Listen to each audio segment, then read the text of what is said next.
त्यांच्या वाहनामध्ये आपल्या सर्वांचं स्वागत केलं आणि ही संस्था सुरू करत असताना थोडीशी सर्वांशी चर्चा केली आणि ही संस्था आपण स्थापन केली. वास्तविक पाहता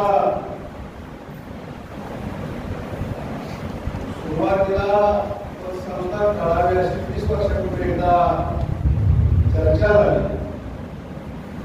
आणि त्यावेळी मला वाटते कडेगावला एक कार्यक्रम होता. उपस्थित सर्व पत्रकार बंधू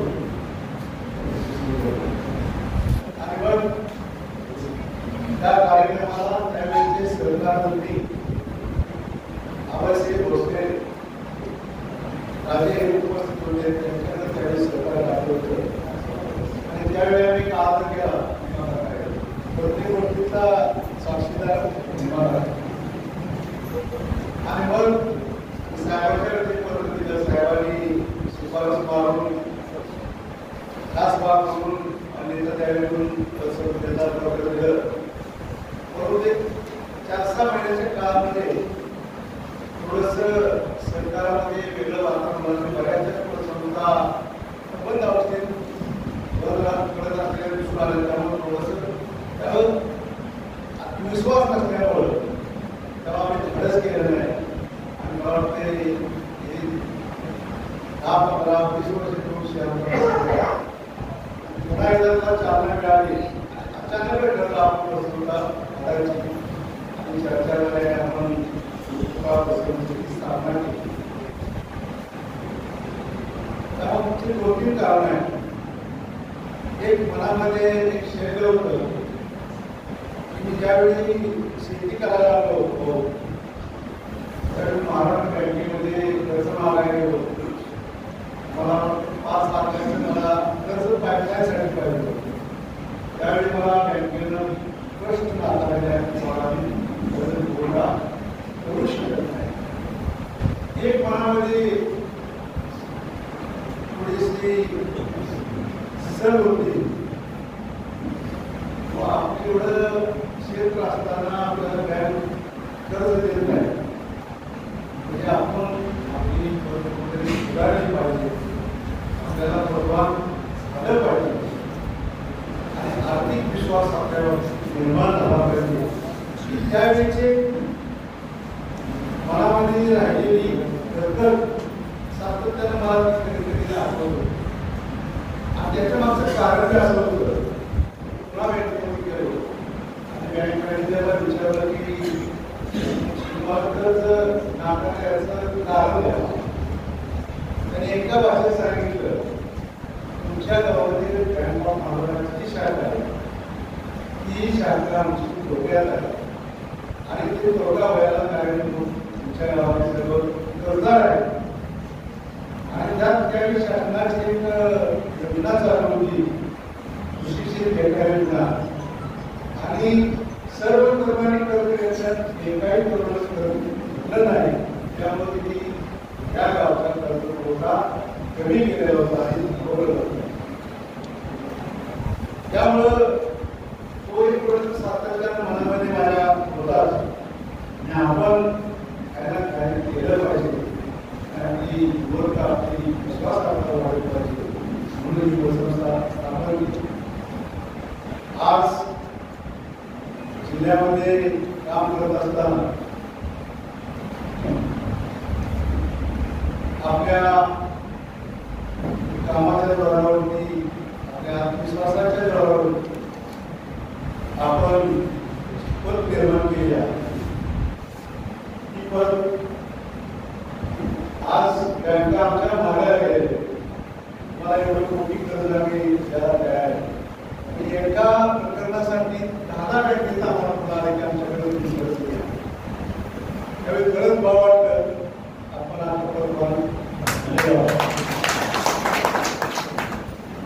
आणि दोन्ही साखरकारखाने करत असताना ज्या ठिकाणी आपण गेलो त्या ठिकाणी आपल्याला कुठेही अडचण नाही. पैसे आधी वर्ग केले पुन्हा आमची कागदपत्र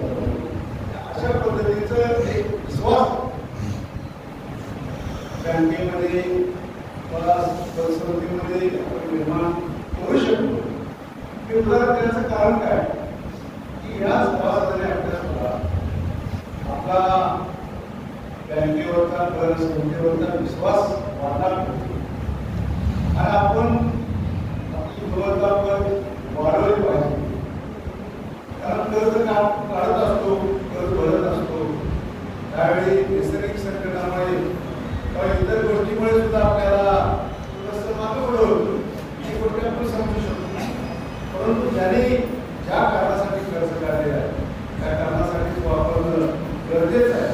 तर ज्या कारणासाठी आपण कर्ज काढतो त्या कारणासाठी वापरलं तर त्यातून येणारं उत्पन्न, येणारा नफा हे आपल्या नफ्यातून आपण काढलेल्या कर्ज त्याचे हप्ते व्याज भरू शकतो.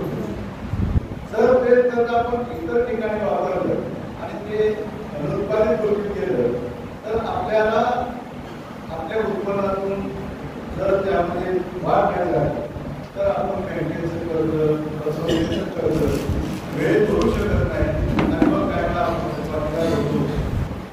असं न होता आपण चांगल्या पद्धतीचं आपण नियोजन असलं पाहिजे, त्या पद्धतीने आपण काम करत असलं पाहिजे. आणि मग या स्मृतीच्या माध्यमातून आपण ज्यावेळी सुरुवात केली त्यावेळी सुरुवातीला तरुणपणा हेचा थोडासा कमी होता. बरोबर आहे. आपण ज्यावेळी चालू करतो त्यावेळी लोक सुद्धा आपल्याकडे पाहत असतात की संस्था कशी आहे, त्या संस्थेचं संचालन करणं कसं आहे आणि मग ठेवीचं प्रमाण वसुली हे बघूनच आपल्या ठेवीमध्ये वाढ होत असते. आज 7 वर्षाच्या कालावधीमध्ये आपण 40-45 कोटी त्या ठेवी मार्च अखेर होत्या. 10 अखेरच्या 50 कोटीचा टप्पा आपण पोहोचलो. एक विश्वास लोकांच्या मध्ये निर्माण झालेला आहे आणि तो विश्वास निर्माण करत असताना संचालक मंडळ चांगल्या पद्धतीने काम करत आहे. आमच्या संचालक मंडळातील सर्व संचालक रोज संस्थेमध्ये असतात. चेअरमन, व्हाईस चेअरमन असतात, संचालक असतात. आता आमचे ज्येष्ठ संचालक दिलीप चेअरमन पेक्षा त्यांची हालत करतात. सकाळी गेल्यावर कधीच आले आणि एवढे चिकाटे असते. मी आज आपल्याला हे 4 खाते लोक घ्यायचे, या 4 खात्याच्या लोकांना थोडीशी अडचण आहे. वसुली बाबत सुद्धा त्यांचं सातत्य असतं आणि परत देताना सुद्धा 4 वेळा 4 वेळा एवढं आपल्यावर हे असलं पाहिजे. संस्था ही चालवत असताना ज्या लोकांनी विश्वासाने आपल्यावरती विश्वास ठेवलेले आहे त्या विश्वासावरती आपला तळा जाता कामा नये. आणि आपण ह्या टीव्ही काय करतो की अडचणीच्या काळामध्ये त्या टीव्हीवर त्या सभासदाला, त्या ठेवीदाराला त्या वेळेत परत मिळायला पाहिजे. आणि मग त्यासाठी या टीव्ही त्यासाठी सुद्धा आपण काळजीपूर्वक नियोजन करणं गरजेचं आहे.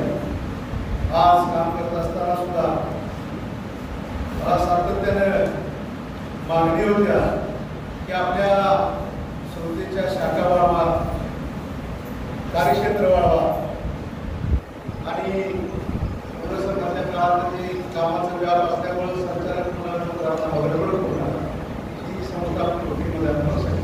आणि बाहेर सुद्धा आपल्याकडे 8-10 ठिकाणी आम्हाला सांगितलं तुमच्या निवडणुकीच्या पसंतीच्या शाखा आमच्या गावामध्ये कराव्यात अशी आमच्याला विनंती लोकांनी केली आहे. त्याचबरोबर ज्याने आता रिटायरमेंट केले HP पवार त्याचा नुकतीच संचालकपदी त्यांचं सुद्धा आम्ही वेळोवेळी मार्गदर्शन करतो, सल्ला घेतो. या स्पर्धेच्या कामकाजामध्ये म्हणून आम्ही आस्वाद आमच्या सर्व संचालकांना मार्गदर्शन करत जावा आणि काही त्रुटी असल्या वेळेत दुरुस्ती करायला सुचवलं याचंही मार्गदर्शन आम्हाला असतं. म्हणजे सर्वांचं लक्ष त्या स्मृतीमध्ये असेल तर काय अडचण येते. आणि मग आज आपण 50 कोटीच्या ठेवीचा टप्पा पार केलेला आहे. भविष्यामध्ये सुद्धा आपण मार्च अखेर 75 कोटीचा आपण उद्दिष्ट आहे. निश्चितपणे आपण आणि ते करत असताना आता सर्वांचं सहकार्य त्यामध्ये असणं गरजेचं आहे.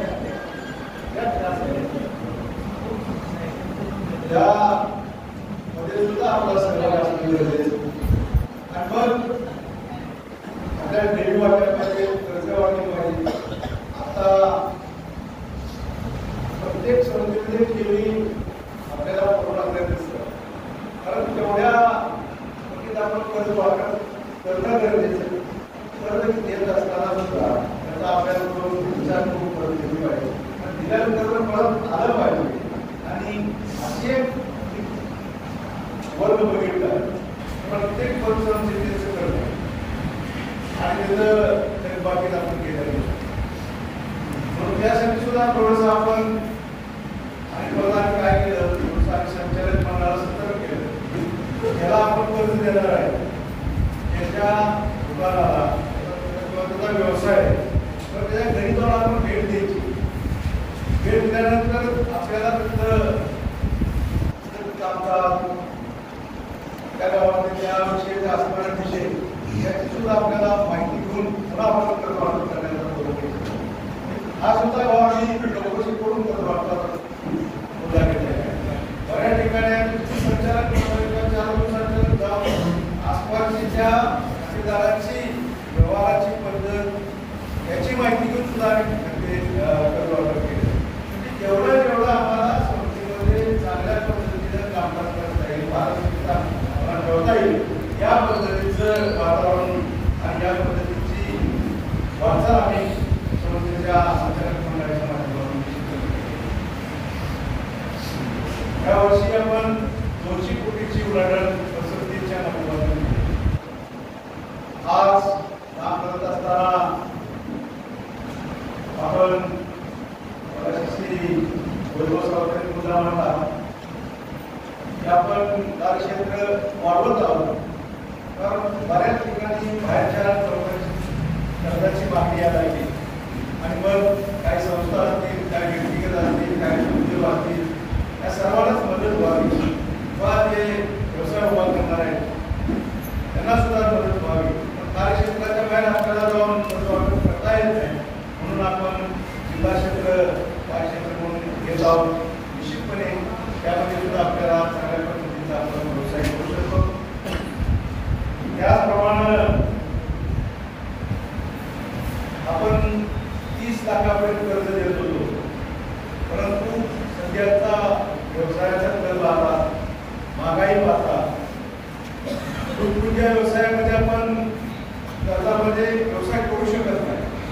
पुन्हा आपण थोडंसं त्यामध्ये विचार केला, 30 लाखाच्या पुढे आपण 5 कोटीपर्यंत कर्ज देण्याचा विचार केला.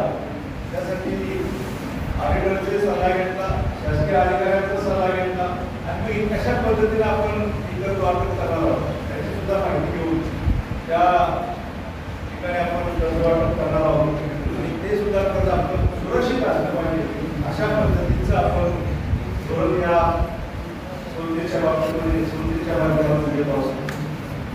आज आपण सर्वजण अतिशय चांगल्या पद्धतीनं आमच्यावरती विश्वास ठेवणार आहे. प्रत्येकाचा या संस्थेमध्ये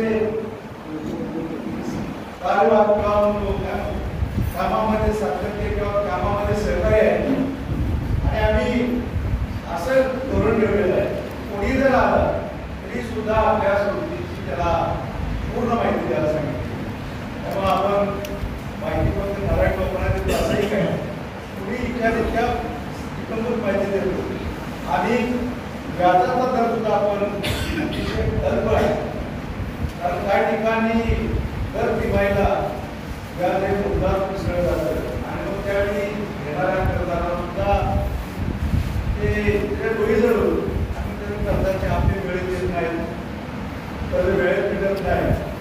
म्हणून आम्ही सरळ व्याज पद्धतीनं व्याज आकारणी करतो, मुद्दाम मिसळत नाही. तो एक फायदा आपल्या कर्जदाराला होतो आणि ते करून आपण या संस्थेच्या माध्यमातून राबवून घेतलेलं आहे. त्यामुळे निवडणुकीमध्ये आता आपण एक प्रश्न विचारला की संचालक मंडळानं जे थकबाकीदार आहेत त्याच्यासाठी काय केलं. आपण 1 2 3 4 वेळा आपण तक्रारदारांना बोलवून घेऊन चर्चा केली. काय मला करून घ्या, काय नाही बदला, काही ठिकाणी त्याच्या अडचणी असतील त्या आपण समजून घेतो. परंतु संचालक मंडळाच्या किंवा आमच्या हातात काही गोष्टी आम्ही ते त्यांना सोडून देऊ शकतो. परंतु सरकारामध्ये आता नवीन नियम आले आणि त्या नियमानुसार जर आपण वसुली नाही केली किंवा आपण कारवाई नाही केली तर ऑडिटर असेल किंवा सरकार हे त्या संचालक मंडळ व्हाईस चेअरमनवरती कायदेशीर कारवाई करतं. म्हणून काय नाईलाजास्तव एखादा व्यक्तीच्या कर्ज वसुलीसाठी 100 करावं लागतं, स्वतः जावं लागतं. त्यात कुणाचा व्यक्तिदोष नाही, कुणाचा व्यक्तिगत द्वेष ठेवून आपण कुणाची वसुली नियमानं केलं तरच संस्थेला संस्थेला काही वेळा प्रशासक यांनी शिकलं किंवा संचालक मंडळाच्या ह्याच्यातून ती वसूल करावं असं आहे सांगतो. म्हणून हे डिस्कस घेतात आपण त्या वसुलीच्या ह्याच्यात सुद्धा आपण बऱ्याच ठिकाणी अशा ह्याच्यात सुद्धा काही लोकांनी तर करून क्लिअर केले. म्हणजे असं कोण व्यक्तिगत आपण कोणाशी कारवाई केली नाही किंवा संचालक मंडळाचे धोरण नाही, परंतु त्याला नियम आहे. नियमाच्या बाधित थोडंसं आपण काय करतो, नियम आणि व्यवहार याची सांगड घालून आपण आतापर्यंत गेलो. आणि जात असताना थोडंसं काही ठिकाणी अडचणी आल्या त्यांना सुद्धा लोकांकडून समजावून सांगितलं, त्यांच्यासुद्धा लक्षात आलं. ते आपण अडचणी सुरू केलेली आहे. आणि आता ज्या पद्धतीनं रिझर्व्ह बँक ही बँकांच्या वरती जी बंधनं घालण्यात चालू आहे त्यांना एका कक्षेत ठेवण्याचा प्रयत्न रिझर्व्ह बँकेने बँकेला केलेला आहे. आणि या अटीमुळे बँकेला फार त्रास दिलं तरी पण ते न्याय दिलं तरी पण केले. आणि सातत्यानं रिझर्व्ह बँकेच्या धोरणामध्ये नियमामध्ये बदल होतोय आणि ते नियम अतिशय काटेकोरपणे अंमलबजावणी करण्याचा प्रयत्न केलेला आहे. हेच धोरण या फसवणुकीच्या बाबतीत सुद्धा रिझर्व्ह बँक आणू शकते आहे. आणि त्यांनी सुद्धा नियामक मंडळ नियंत्रक मंडळ स्थापन केलेलं आहे. आणि त्या मंडळाच्या माध्यमातून त्या सर्व सहकार क्षेत्रामध्ये ज्या फसवणुका काम करत आहेत त्या फसवणुकीच्यावरती नियंत्रण ठेवण्यासाठी एक स्वतंत्र असं नियामक मंडळ तयार केलेलं आहे. आणि त्या मंडळाच्या सूचनेनुसार त्या मंडळाच्या नियमानुसार करावं लागला आहे. आणि त्याचप्रमाणे ठेवीदारांना जबाबदारी किती जास्तीच्या तुम्हाला 9.5% 10% द्यायचा नियम आहे. पुन्हा कर्जावरती व्याज सुद्धा 15% द्यावा असा त्याचा नियम आहे. ठेवीवरती नियामक आहे, CRAR, SLR या सगळ्या गोष्टी त्याच्यानंतर बँकेच्या धोरणाप्रमाणे बँकेत जसं राबवतात त्या गोष्टींना आता फसवणुकीमध्ये राबवण्यासाठी भाग पाडलेला आहे. आणि एक पद्धतीचं एक नियंत्रण त्या फसवणुकीच्या माध्यमातून सुद्धा सरकारच्या माध्यमातून केलेलं आहे. कारण फसवणुका अशी सुरुवातीला एक कायदेशीर लवचिकता असल्यामुळं आपल्याला पटापट कर्ज देता येतो. परंतु आता सुद्धा कर्ज देताना 1 लाखाच्या वरती कर्जाला आपल्याला मॉर्गेज केल्याशिवाय आपण कर्ज देऊ शकत नाही. कारण अटी आणि बंधना जर तुम्ही त्या उल्लंघन केलं तर त्याला संचालक मंडळ लावलं आहे आणि संचालक मंडळावर अधिकार आहे. म्हणून आपण काही वेळा आपल्याला मॉर्गेज द्यायला लागेल, काय ना तरी करायला लागतं. ते सुद्धा आपल्याकडून मॉर्गेजची नसेल आपण घरावरती कोणत्या काही ठिकाणी कर्ज वाटप केलं आहे. भाऊ हे नुसतं कर्ज वाटप करत असताना आपण शेतकऱ्याला किंवा व्यवसायाला कर्ज दिलं वाटप केलं, पण काही विद्यार्थ्यांना जे आपल्या संस्थेच्या माध्यमातून 4 विद्यार्थ्यांना आपण MBBSला ॲडमिशन मिळालं, परंतु फीची तरतूद होत नाही म्हटल्यानंतर त्या विद्यार्थ्यांना आपण इमर्जन्सी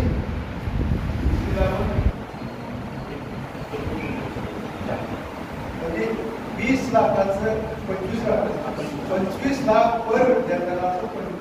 प्रोफेसर करता आपण त्या विद्यार्थ्यांना आपण शिक्षणासाठी दिलेलं आहे की ते मुलांना त्यांच्या आर्थिक अडचणीमुळे त्यापासून त्यांच्या शिक्षणापासून वंचित राहते. त्यांना जी मिळाली संधी आहे या संधीच्या उपयोग आपण इमर्जन्सी आणि संचालक मंडळाला बोलवलं आणि लगेच आपण 25-25 लाख रुपये त्या विद्यार्थ्यांना दिला आणि मार्केट आणि करून घेतले. हे सुद्धा आपला एक सामाजिक भाग आहे. डॉक्टर फकररावजी कदम साहेबांनी जे आपल्याला वाट दाखवलेली आहे सामाजिक काम करत असताना समाजाचं भलं कशा पद्धतीने आपल्याला करता आलं पाहिजे आणि मग त्या माध्यमातून सुद्धा आपण काय मुलं इंजिनियर असतील त्यांना सुद्धा आपण कर दिलेलं आहे. नर्सिंग कोर्सला सुद्धा काय ठिकाणी आपण 50,000 रुपये जी आहे ती सुद्धा आपण काही लोकांना आपण मदत करून दिली. या शैक्षणिक विभागामध्ये सुद्धा आपल्या संस्थेने चांगलं काम केलं. उद्योग व्यवसाय उभारण्यासाठी आपण लोकांना मदत केली तिथं सुद्धा आपल्या संस्थेने चांगलं काम केलं.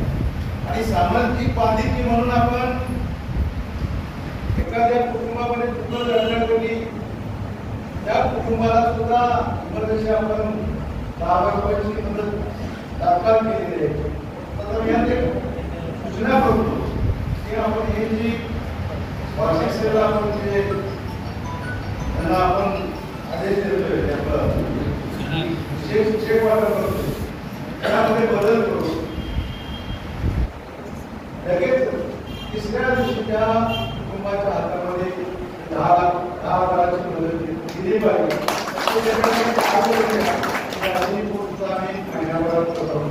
एक आपली माझी सूचना आहे आणि ह्या त्याचं एक पालन करावं. दुसरी योजना आपण आता घेतोय. आता जिल्हा बँकेची 10,000ची एक लाडकी हे सभासदांसाठी त्या मुलीच्या लग्नासाठी 10,000 रुपये जिल्हा बँक देणार आहे.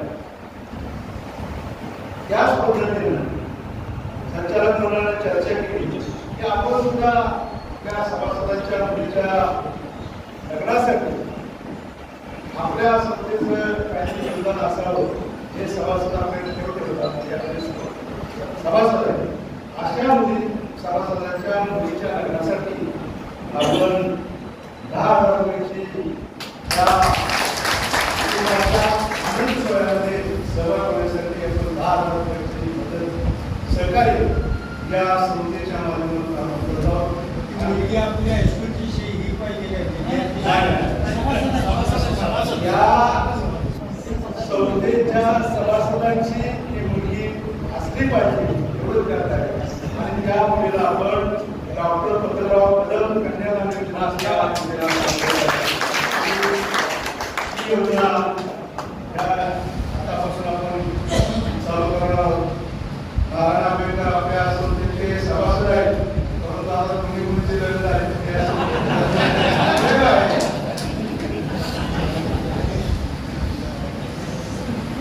आणि पुढे सामाजिक बांधिलकी सार्वजनिक काम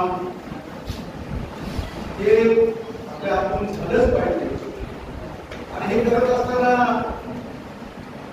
आमचे आजोबा आजी लहान असताना त्या वाड्यातले बघितले बरेच लोक आजीकडे यायची आणि आजी हाताला बापरगावच्या ह्याच्यातच धान्य जुंधळ कोणाला देणार. आवाज सुद्धा तसंच होतं आजोबाचं. एखाद्याला काय नसतं देऊन टाक. माझ्या लहानपणी बऱ्याच काय लागल्यानंतर आमच्या आजोबांनी बऱ्याच लोकांना समजा तू ही करून का तू करून का अशा पद्धतीचं कामकाज केलं. त्यांचा एक जो सार्वजनिक जीवनामध्ये किंवा समाजाच्या बघण्याचा दृष्टिकोन होता. समाजाला मदत करण्याची जी त्यांच्यामध्ये धार्मिकता होती ती जो त्याचा सुद्धा माझ्यावर थोडासा प्रभाव आहे. त्यामुळं आमच्या सल्लागार तिकडे त्यामुळं तो एक वाटला. आणि साहेबांच्या बरोबर साहेबांच्या हाताखाली 25 वर्ष मी काम केलं. साहेबांनी ज्या पद्धतीने काम केलं ज्या लोकांना मदत करायला साहेबांनी कोणता विचार न करता असू द्या ना कोर्टात असू द्या साहेबांनी मदत केली. त्याचंही थोडंसं आपण करून काही ठिकाणी आपण थोडं विचार करून साहेबांच्या विचारानं करण्याचा प्रयत्न करायचा आणि काम करत असताना आताचे आपले आमदार त्यांनी सुद्धा त्याच पद्धतीने काम चालू केलेलं आहे. त्यांच्या माध्यमातून सुद्धा आपण सार्वजनिक जीवनामध्ये काम करत असताना गावासाठी भागासाठी कोट्यवधी रुपये आणले.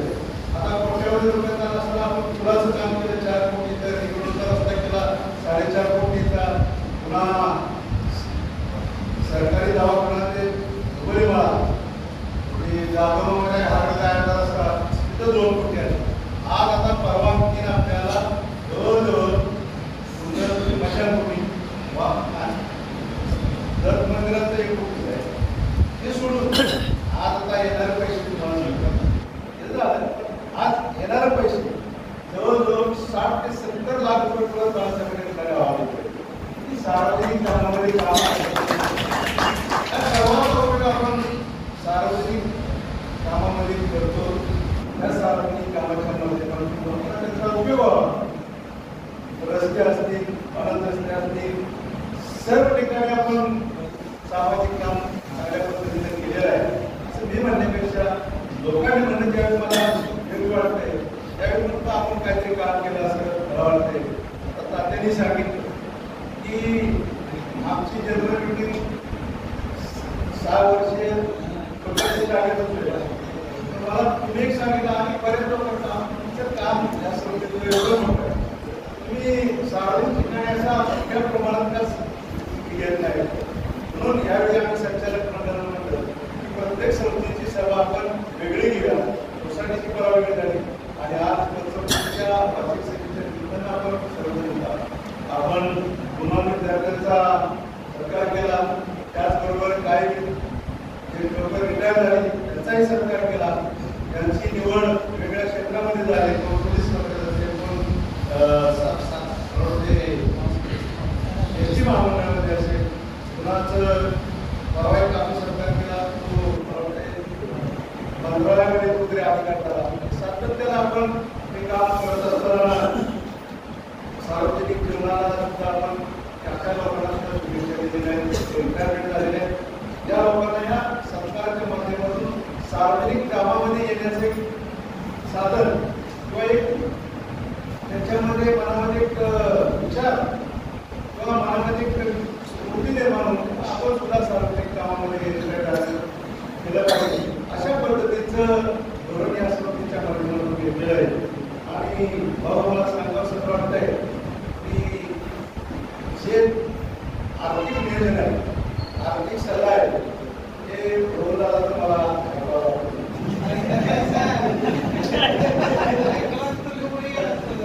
थोडस आमच्यात सुद्धा दोघांमध्ये वैचारिक आणि मग वैचारिक ह्याच्यामध्ये काही वेळा मला सुद्धा तो वेळ जातो. त्यावेळेला मग मी त्याला समजावून सांगितलं तुला आणि आमची तुझा काम करण्याची पद्धत आणि मला वाटते जेवण झाल्यानंतर सगळ्याला 9 लाखची मिटिंग आहे. मी असतो रोज नसतो उशिरा असतो चौघात आमचा विचार आपण काय केलं पाहिजे, काय नाही, उद्योग कसा केला पाहिजे, सार्वजनिक कामाचे काम कसं केलं पाहिजे, या पद्धतीचे आमच्या विचारामध्ये चौघांची देवाणघेवाण असते. आणि त्यामुळे आम्हाला सुद्धा समजा मी कुठे काम करत असतो तेव्हा त्या आमच्या लहान मुलांचं तर बरोबर असतं तर तुम्हाला मान्य करायला त्यासाठी मी थोडंसं आमचं वैचारिक असतंय आणि मग ही परत मला ते युट्यूबवर ध्यास आहे अशा पद्धतीने व्यवसाय केला पाहिजे. थोडंसं मला सुद्धा नवीन टेक्नॉलॉजी चालना मिळते.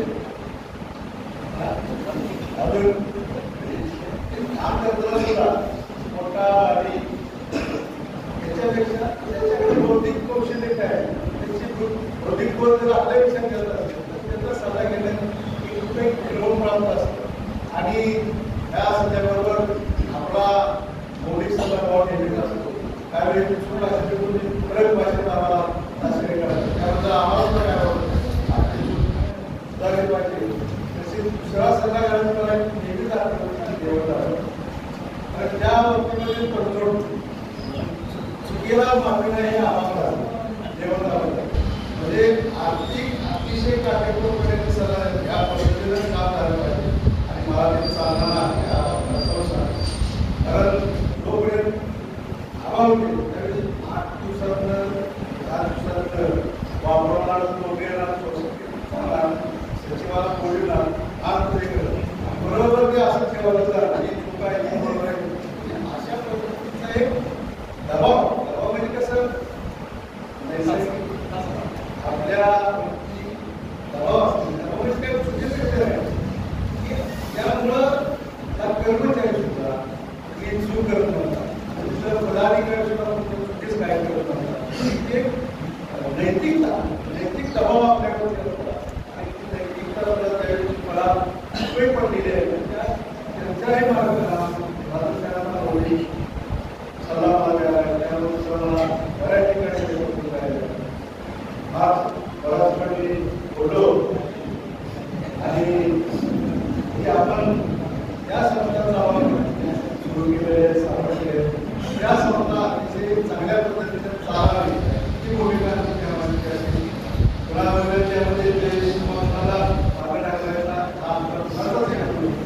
ज्या ज्या ठिकाणी आपण त्या संस्था नावाला